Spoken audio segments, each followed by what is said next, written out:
बिस्मिल्लाहिर्रहमानिर्रहीम, अस्सलाम वालेकुम ख़वातीन व हज़रात, आप सबका खैर मकदम है। आप देख रहे हैं प्रोग्राम स्पेशल रिपोर्ट। मैं हूं आपका मेज़बान मीर हिलाल हांजुरी। स्पेशल रिपोर्ट में आज कुछ अहम मामलों पर बात करते हैं, खासतौर पर किसानों का आंदोलन जिस पर कहीं ना कहीं हरी झंडी सुप्रीम कोर्ट ने दिखाई हुई है, और उसके साथ साथ पीएचईडी के अंदर क्या वाकई कोई दरार आई है, क्या वाकई डिफरेंसेस पैदा हो गए हैं, और आइंदा का लाहेअमल क्या कुछ होगा, ये भी हम जानने की कोशिश करेंगे गुपकार डिक्लेरेशन के जो सिग्नेटरीज हैं या पीएचईडी के जो मेंबरान हैं उनसे। लेकिन सबसे पहले बात करेंगे किसान आंदोलन का। लगभग 2.25 महीने से ज्यादा का वक्त हो गया है जब दिल्ली के बॉर्डर्स पर ये किसान खेमजन है, एहतजाज कर रहे हैं, मरकजी सरकार से मुतालबा कर रहे हैं कि जो 3 बिलें या 3 कवानीन जो बनाए गए हैं किसानों के हक में, जो सरकार कहती है किसानों के हक में है लेकिन किसान कहते हैं कि ये उनके मुखालिफ है, उन बिलों को वापस लेने का वो मुतालबा कर रहे हैं। लेकिन सरकार भी बजिद है अपने फैसले पर। मामला सुप्रीम कोर्ट के ज़ेर गौर है। आज सुनवाई हुई है और इस सुनवाई के दौरान सुप्रीम कोर्ट ने कहा है कि किसानों को ठीक तरह से डील नहीं किया गया है। हालांकि ये इब्तिदाई रिपोर्ट्स हैं और माना यह भी जा रहा है कि सुप्रीम कोर्ट की जानब से जो आज सुनवाई हुई है और जो कुछ वहां पर जज साहिबान ने कहा है वो किसानों के हक में बताया जा रहा है। वहां से जो वकील निकले हैं जो इस केस की पैरवी कर रहे थे, उनका भी मानना है कि सुप्रीम कोर्ट की जानब से इशारा यही आ रहा है कि किसानों की बात को सुना जाए, क्योंकि सरकार कहती है कि उनके साथ मीटिंगें चल रही हैं, लेकिन क्या वजह है कि अभी तक ये मीटिंगें लाहासिल है।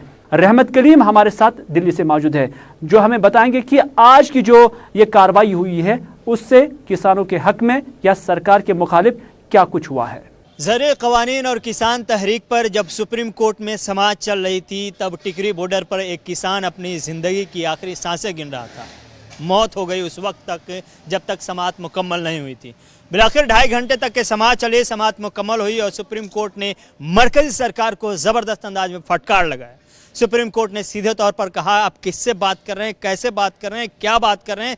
4 बार से एक ही बात सफाई में पेश की जा रही है, अभी तक कोई नतीजा नहीं निकला है। हम मरकजी सरकार के इस रवैये से काफ़ी मायूस हैं।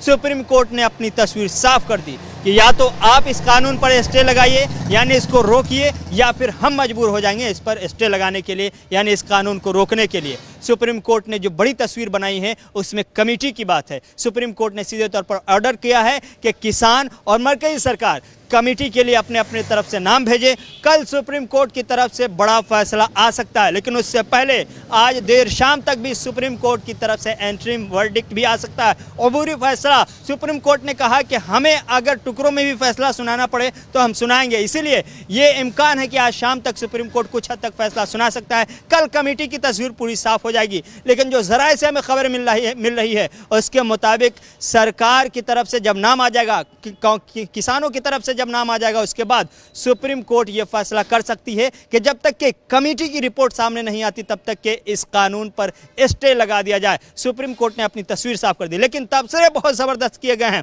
तबसरा सीधे तौर पर मरकजी सरकार की तरफ किया गया, मरकजी सरकार पर किया गया और कहा गया कि जिस अंदाज में बात करनी चाहिए थी उस अंदाज में बात नहीं हुई। लोग मर रहे हैं और सरकार मजीद इसको आगे बढ़ा रही है। 47 दिनों के बाद भी सरकार अगर मसले का हल नहीं निकाल पाती तो यकीनन ये मायूस कुन रवैया है, जिस पर खुद सुप्रीम कोर्ट ने अफसोस का इजहार किया है और यह भी कहा है कि जल्द से जल्द इसका नतीजा निकले, जल्द से जल्द मसले का हल निकले। हम यही चाहते हैं, इसीलिए इस कानून को स्टे लगाना मजबूरी हो जाएगी अगर सरकार ने ऐसा फैसला नहीं किया। कल पूरी तरह से तस्वीर साफ हो जाएगी। कुछ तस्वीर आज देर शाम तक के साफ हो जाएगी कि इस ज़री क़वानीन का क्या होना है, किसानों की तहरीक का मुस्तकबिल क्या होगा। कल पूरी तस्वीर साफ हो जाएगी।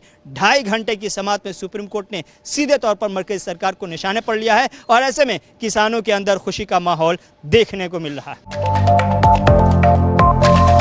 चलिए थे रहमत कलीम जो हमें बता रहे थे कि आज किसानों के साथ क्या कुछ हुआ है, क्योंकि 2.25 महीने से वो तकरीबन दिल्ली के बॉर्डर्स, हरियाणा और उसके साथ साथ यूपी से आए हुए हैं और ये एहतजाज कर रहे हैं कि उन 3 बिलों को वापस लिया जाए।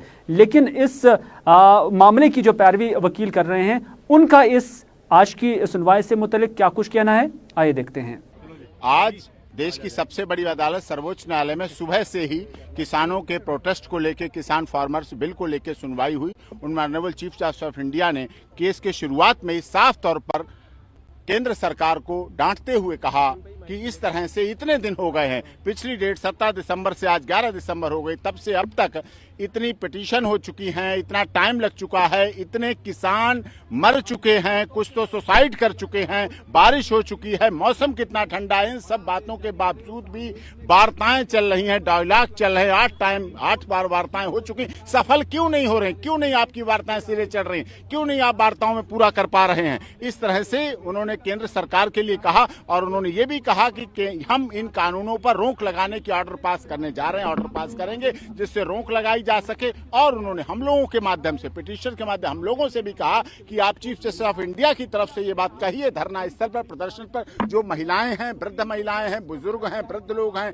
बीमार लोग हैं, वो यहाँ ना धरना स्थल पर ना बैठें, घरों में बैठें, क्योंकि जिससे मौतों की संख्या बढ़ रही। जब मैंने ये कहा कि 65 मौतें हो चुकी हैं, बहुत से लोग उनमें सुसाइड कर चुके हैं, और किसान अन्नदाता है, जब कहा जाता है अन्नदाता है और प्रथम विधाता है, तो उसके बाद किसान की बात क्यों नहीं मानी जा रही? किसान को क्यों नहीं इसमें रिलीफ दी जा रही? किसानों के भले का कानून है, तो किसान ही जब उसका विरोध कर रहा है, तो आप इस किसानों के कानून को रोक दें, उस पर रोक लगा दें। रोक लगाना आवश्यक है। इससे फिर अटॉर्नी जनरल तरफ से कहा गया कि 26 जनवरी को 2000 ट्रैक्टर आ जाएंगे दिल्ली में। तो 26 जनवरी केवल एक सरकार की नहीं है कॉन्स्टिट्यूशनल डे, 26 जनवरी सबसे अधिक प्रसन्नता का दिन इस देश के किसानों का है, क्योंकि 26 जनवरी आने के लिए किसानों ने, स्वतंत्रता सेनानियों ने, हमारे देश के शहीदों ने बलिदान दिया, तब ये 26 जनवरी हम मना पा रहे हैं। 26 जनवरी हमारे लिए भी उतने सम्मान की बात है, किसानों के लिए भी उतने सम्मान की बात है, सरकार के लिए भी उतने सम्मान की बात है। और ज्वाइंट कमेटी को लेकर उन्होंने कहा है कि हम ज्वाइंट कमेटी का भी गठन करेंगे, जिससे ज्वाइंट कमेटी बने और वो किसानों के कुछ 400 संगठन है, 500 संगठन है, कितने संगठन है, अक्रॉस द इंडिया धरना प्रदर्शन चल रहे हैं। दिल्ली के बॉर्डर पर तो दिख रहे हैं कुछ, लेकिन पूरे देश में धरना प्रदर्शन चल रहे हैं। तो उन धरना प्रदर्शन को करते हुए, उन सब बातों को लेते हुए एक ज्वाइंट कमेटी बनाएंगे कि उसमें ज्वाइंट कमेटी में उनकी बात रखी जाए, उनको समझा जाए, उनकी बात हो, जिससे सारा कुछ समाधान निकाल सके। उन्होंने कहा मैं चाहता हूं इस समस्या का समाधान हो। बहुत प्रसन्नता की बात थी कि honourable supreme court of India के चीफ जस्टिस ने कहा कि हम इस समस्या का समाधान शीघ्र जल्दी से जल्दी चाहते हैं।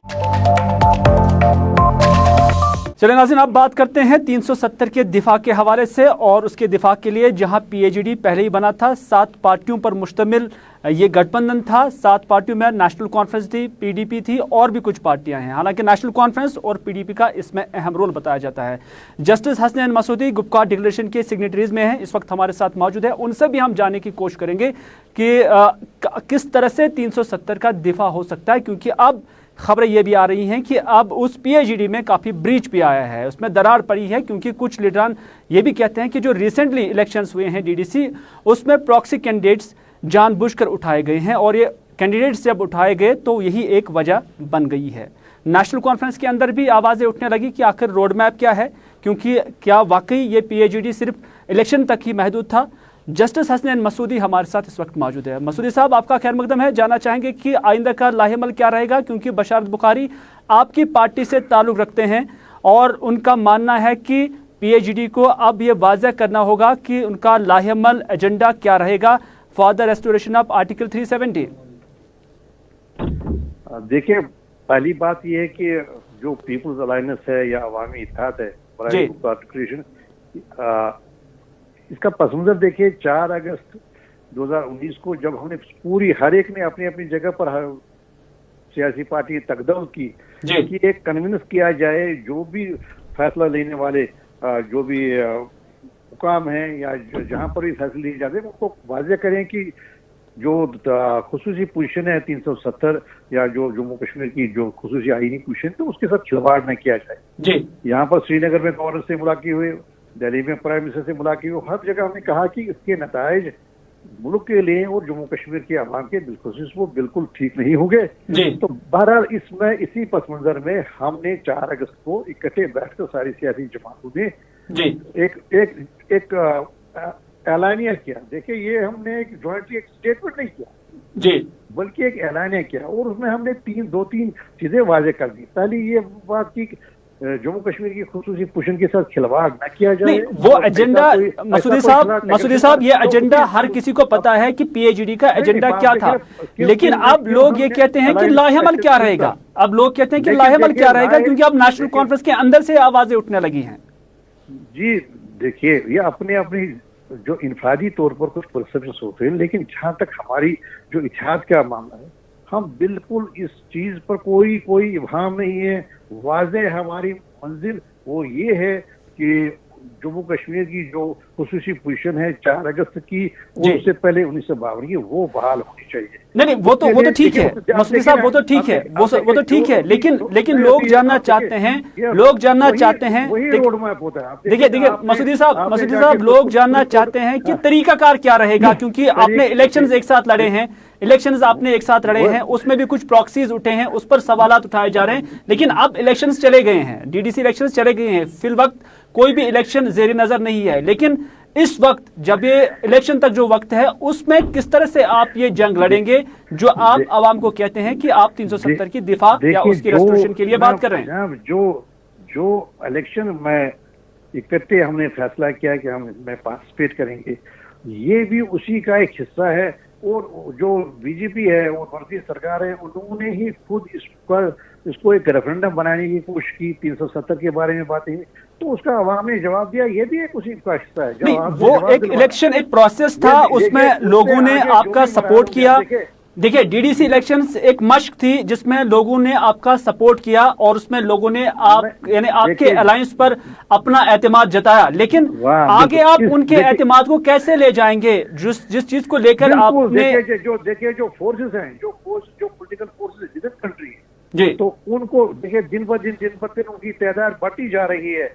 जो ये कह रहे हैं कि 5 अगस्त के फैसले मुल्क के लिए सही नहीं थे, जम्मू कश्मीर के लिए सही नहीं थे, लेकिन जब भी आप कोई सियासी स्ट्रगल करते हैं, जब भी आप कोई किसी किस्म की जो जुद्दियात होती है, तो उसमें डिफरेंट उसके पहलू होते हैं। देखिए एक है आईनी पहलू, जो हम सुप्रीम कोर्ट के पास गए, वहां पर हमने फिर एक बार जो इकाई है उन्होंने और वहां पर अर्जियाती हुई है, वहां पर एक हो गई कानूनी जंग, दूसरी हो गई अवाम में, अवाम को ये तरकीब देने की कि वो हर उस कोशिश को ठुकराए और हर इस कोशिश को नाकाम बनाए। तो क्या ये इंडिविजुअल लेवल पर, तो ये पार्टियां इंडिविजुअल लेवल पर नहीं कर सकती? अगर लोगों को सिर्फ अवेयरनेस देनी है तो क्या वो इंडिविजुअल लेवल पर नहीं हो सकती है? ठीक है, जैसे हमने अवाम से जैसे जवाब दिया, अभी जो उन्होंने रेफरेंडम बनाने की कोशिश की थी, उसका अवाम ने जवाब करके वो मुस्तरद किया, ये भी मैप का एक हिस्सा होता है। देखिए ये कोई बना नहीं हो, ये तो एक सियासी अमल है। हर तरीके से हम उस पर बिल्कुल हमारा उस पर कारबंद है और हमारा वाज़ेह है। मसूदी साहब आखिर पर जाना चाहूंगा, किसानों का आंदोलन पूरे मुल्क में जारी है, 1.25 महीने से ज्यादा वक्त वो एहतजाज पर है, पुरअमन एहतजाज कर रहे हैं, और अब आज सुप्रीम कोर्ट की जानिब से भी अब कोई ना कोई अच्छी खबर किसानों के लिए आई है, हरी झंडी उनके प्रोटेस्ट को देखने को मिल रही है। तो क्या यहाँ से आपको कोई इशारा मिल रहा है कि आप भी कोई पुरअमन जो जदोजहद है इस तरह का कोई प्रोग्राम रख रहे हैं या कोई प्लान कर रहे हैं? उससे भी तकलीफ मिलती है। देखिए हमारी बातें भी होने लगी, जो देखिए उसमें भी जो आगे थे उसमें 5 अगस्त के फैसलों का भी जिक्र हुआ, और जो ये किसानों का जो अभी ये जुद्दत है, जो ये कामयाबी के किनारे छोड़ रही है, लेकिन उससे भी एक हमारी मंजिल उससे भी और आसान हो जाएगी हमारे।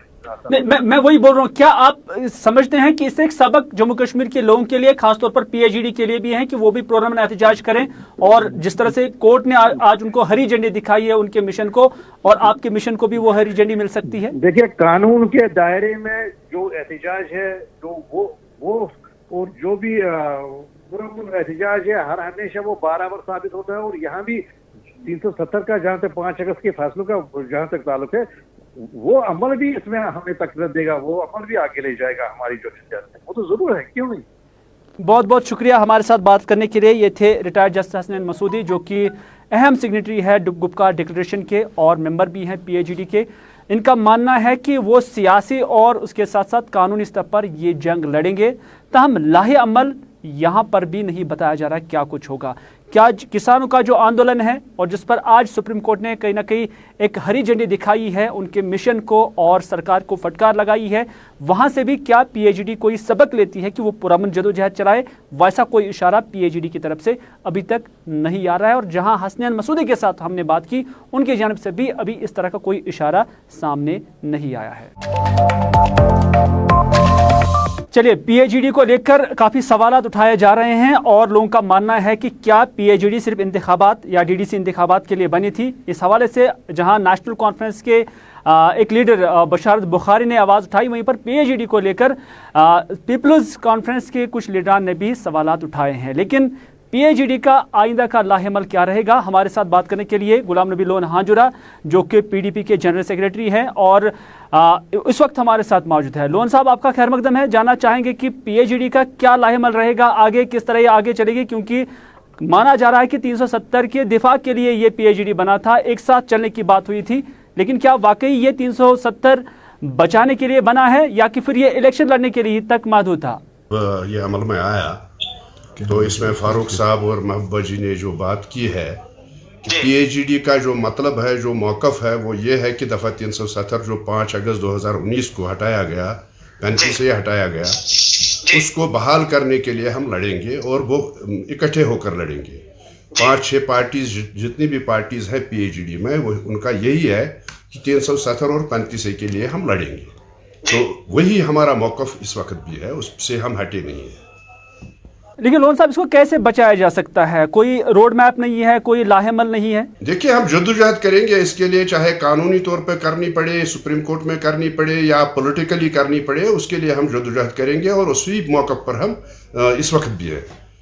बशारत बुखारी का मानना है कि अगर हर किसी का गोल सेम है, यानी 370 की दिफा के लिए बात करनी है, वो तो अपनी पार्टी भी करती है लेकिन वो अलहदा तौर पर करती है, तो यहाँ फिर एक साथ मिलने का मकसद क्या है जब कोई यूनाइटेड या यूनानिमस कोई ना फैसला या कोई लाहेमल आएगा? देखिए, जहाँ तक अपनी पार्टी का ताल्लुक है, वो तो ये कहते हैं कि स्टेटहुड वापस आना चाहिए और हमें उसके साथ इत्फाक नहीं है। हम कहते हैं कि जो पोजीशन 5-4 अगस्त 2019 को थी वही वापस आनी चाहिए, वही बहाल होनी चाहिए।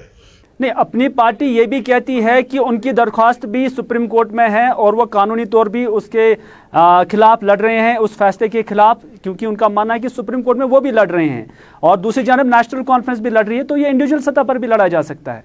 नहीं, इंडिविजुअल सतह पर उनका वो तो मौक़िफ़ उनका है अपनी पार्टी का, हमारा मौक़िफ़ वो नहीं है। हम ये कहते हैं कि जितनी भी यहाँ रीजनल पार्टीज हैं हमारे जम्मू कश्मीर में, वो सारे मिलकर इसके खिलाफ जद्दोजहद करेंगे, कानूनी तौर पर भी लड़ेंगे और पॉलिटिकली भी लड़ेंगे, सियासी तौर पर भी लड़ेंगे। नहीं, पॉलिटिकली कहाँ पर ये जंग लड़ेंगे, उसका लाहेमल क्या होगा, तरीकाकार क्या होगा, क्या कोई रेजिस्टेंस मूवमेंट चलेगी या कि कुछ और होगा? हम इसके खिलाफ जद्दोजहद करेंगे जो करते आए हैं और इससे आगे भी करते आएंगे। ये कोई बात नहीं है कि हम कोई वायलेंस चाहते हैं, कोई कुछ और चाहते हैं। हम सिर्फ ये चाहते हैं कि 370 और 35 को वापस बहाल किया जाए। उसके लिए जितना भी हमें लड़ना पड़ेगा हम लड़ेंगे। चलिए लोन साहब, बहुत बहुत शुक्रिया हमारे साथ बात करने के लिए। ये थे गुलाम नबी लोन हांजुरा जो हमारे साथ बात कर रहे थे। उनका मानना है कि पॉलिटिकली और कानूनी तौर पर वो जंग लड़ेंगे। ताहम अभी ये वाजिया नहीं हो पाया है कि ये लाहेमल क्या रहेगा, तरीकाकार क्या रहेगा। ताहम इनका मानना है कि वो जंग व जदल नहीं चाहते हैं, खून खराबा नहीं चाहते हैं, पुरअमन तरीके से वो जंग लड़ना चाहते हैं। अब लोग भी अब देखेंगे और सोचेंगे और इस चीज़ का मुशाहिदा करेंगे कि ये तरीकाकार क्या होगा और कैसे ये जंग लड़ी जा सकती है। गुलिस्तान न्यूज़ खास पेशकश सियासी, समाजी तो मजहबी मामला, तुहंज आवाज़ सन अल्फाज, लूकन हिंद सवाल हुकामन हिंद जवाब, प्रेत दो शामन 4:30। नाज़रीन, आप देख रहे हैं programme special report. Special report में आपको बताते चले कि 3 तारीख को यानी 3 दिसंबर को जम्मू कश्मीर के अंदर बर्फबारी हुई है। बर्फबारी के नतीजे में जहां हवाबी राब्ता भी मुनक़ता हो चुका था, वहीं पर ज़मीनी राब्ता भी दूर दराज इलाकों को छोड़कर शहर श्रीनगर में भी मुनक़ता हो चुका था। उसके बाद mechanical department, R&B department, Srinagar municipal corporation और बाकी म्यूनसिपैलिटीज़ हरकत में आ गई और स्नो क्लियरेंस का उन्हें मिशन दिया गया। लेकिन लगभग 10 दिन गुजर गए हैं, लेकिन अभी तक भी ये स्नो क्लियरेंस वादी कश्मीर के अंदर नहीं हो रही है। दर्जनों ऐसे गांव हैं या सैकड़ों ऐसे गांव हैं जहां पर अभी भी बर्फ़ सड़कों पर जमी हुई है। मशीनरी वहां पर लगाई गई है, लेकिन नामालूम वजूहात की बिना पर वो राब्ते अभी भी बहाल नहीं हुए हैं। बल्कि शहर श्रीनगर के अंदर भी अगर कुछ गिले कूचों की बात की जाए तो वहां पर भी हाल यही है। लेकिन बेशतर इलाकों से ये खबरें आ रही हैं कि जहां से स्नो क्लियरेंस हुई है, जिन सड़कों से बर्फ़ हटाई गई है, फिर भी वहां 1 वे ट्रैफिक है।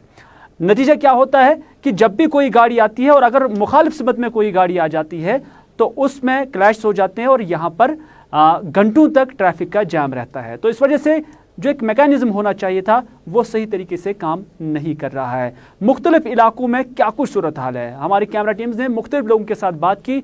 उन्होंने सरकार की इस कोशिश पर मैकेनिकल या उसके साथ साथ जो R&B डिपार्टमेंट है या श्रीनगर म्यूनसिपल कॉरपोरेशन या बाकी म्यूनसिपलिटीज़ बर्फ़ हटाने के काम में जुटी हुई थी, क्या वो सेटिस्फैक्ट्री है, क्या वो पुरइत्मीनान है, इस पर लोग क्या कहते हैं, आइए पहले वही देखते हैं। वारियाह मुश्किलात, खास कर बच्चे गसान ट्यूशन और योर पढ़ने तिम हेकान गसित, बेयुस वाटर गसान जमा तस मज लॉन्ग बूट पेवान लागुन, हालात अबतर। गवर्नमेंट तस मज गसान क्या मज हमेशा शीन पेवान अद 2 फुट या 3 फुट पे, मगर म्यूनसिपलिटी यह हरकत मज कहें। अलबत्त गली कोचन मज तूत शीन, यह गो मेन लाल चौक वो तुम ये कोता जनाब शीन, अगर यह प्यून तक न पकथी। मेनस तुलमुत थोड़ा, मगर युतु योत मा अको लाल चौक योत मा तिम इलाक ये नीट हेकान।